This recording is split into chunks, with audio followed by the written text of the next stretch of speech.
1000 रुपया प्रति एक एकड़ तक ले जाने का काम किया।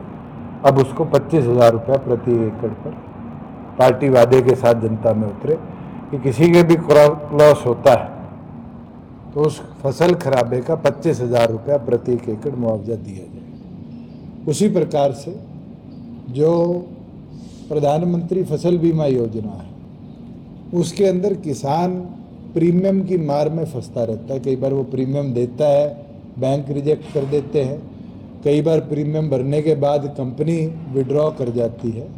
उसके लिए योजना बनाई जाए, जननायक फसल सुरक्षा बीमा योजना, और उसके अंदर हरियाणा प्रदेश के प्रत्येक किसान का प्रीमियम सरकार वहन करे और उसकी क्रॉप सिक्योरिटी उसको मिले। इसी तरह महिलाओं के लिए कई विषयों पर चर्चा हुई, कई विषयों पर सहमति बनी। जैसे हमने राशन डिपो के अंदर 33% महिलाओं को आरक्षण दिया है, उसी प्रकार से महिलाओं के साथ साथ महिलाओं को कोऑपरेटिव सेक्टर जैसे वीटा के बूथ हो, हरित स्टोर हो, जितने भी हमारे कोऑपरेटिव डिपार्टमेंट्स के विंग्स हैं उनके अंदर 33% हिस्सेदारी सुनिश्चित करी जाए।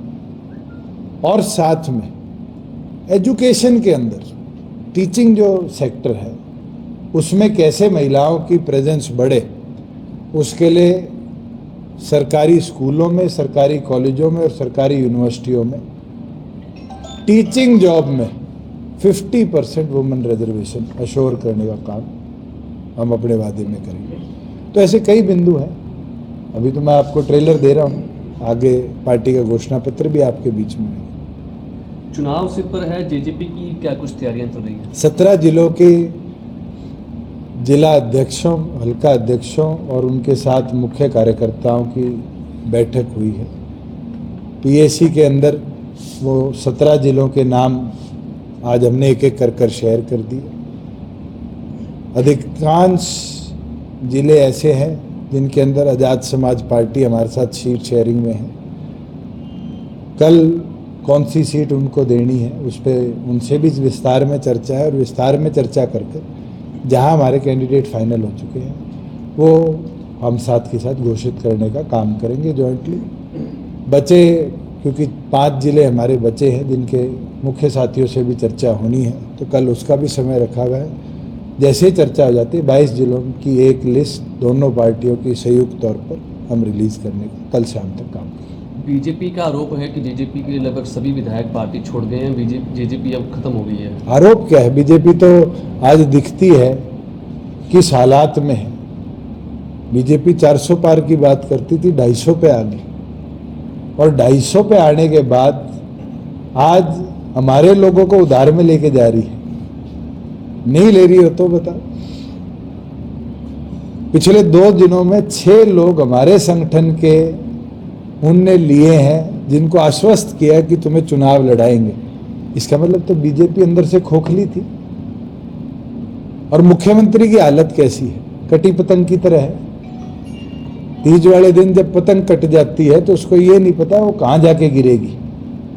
आज मुख्यमंत्री की हालत है कि उनका प्रदेश अध्यक्ष कहता है लाडवा, मुख्यमंत्री कहते हैं करनाल, उनके करनाल का संगठन का अध्यक्ष कहता है कि नारायणगढ़ जाएंगे। इतनी ज्यादा कंफ्यूजन जिस संगठन में हो वो उधारे भी ले लेगा तो भी हरियाणा की जनता उसको जवाब देगी। आप कब तक नॉमिनेशन करेंगे? 5 तारीख को नॉमिनेशन का टाइम तय हुआ और 5 तारीख को पहले दिन उचाना विधानसभा का नॉमिनेशन बना। फिलहाल डिप्टी सीएम, पूर्व डिप्टी सीएम उचाना से चुनाव लड़ेंगे या फिर और सीट से चुनाव? मैंने तो कभी दूसरी सीट का सोचा भी नहीं, और मेरी कर्म भूमि है। कुल 7 चुनाव मैंने उचाना में देखे हैं। 2009 में चौटाला साहब का देखा, 2011 में डॉक्टर अजय सिंह चौटाला जी का उपचुनाव देखा, 14 में 2 खुद लड़े, 19 में 2 खुद लड़े, 24 में मेरी माता जी का देखा, और अब 8वां चुनाव है। मैं कैसे छोड़ सकता हूँ? जो प्यार उचाना ने दिया, मुझे नहीं लगता कि मैं वो एहसान फरामोश सोच का आदमी हूँ जो मैदान छोड़ के भाग। वीरेंद्र सिंह का कहना है कि दुष्यंत जो मर्जी कर ले उसको हरा के भेजेंगे। चलो, वीरेंद्र सिंह ये तो मान गया 4.5 साल बाद भी दुष्यंत मैदान नहीं छोड़ रहा। वो तो ये कहते थे बारी बारी कि दुष्यंत मैदान छोड़ेगा, दुष्यंत उचाना छोड़ेगा। उनका गला बिठाया नहीं बिठाया मैंने, और मैं तो वहीं खड़ा हूं, जनता उनको उचाना छुड़वा दे। उचाना को लेकर वैसे आपने एक नया नारा दिया है। वो जीतेगा उचाना तो जीतेगा हरियाणा ही, और बिल्कुल सही बात है। अगर जननायक जनता पार्टी की सरकार बनेगी उसके अंदर अहम योगदान उचाना करेगी। बीजेपी का कहना है कि जेजेपी के साथ गठबंधन करके काफी नुकसान हुआ, जिसका रिजल्ट लोकसभा में मिल गया। मिल भी गया, और अब हालत ये है कि उनके तो संगठन के लोग टिकट मांगना छोड़ गए। खुद देखो, बराला जी टिकट मांगा करते थे, छोड़ नहीं गए मैदान, इसने बबली ने ले गए।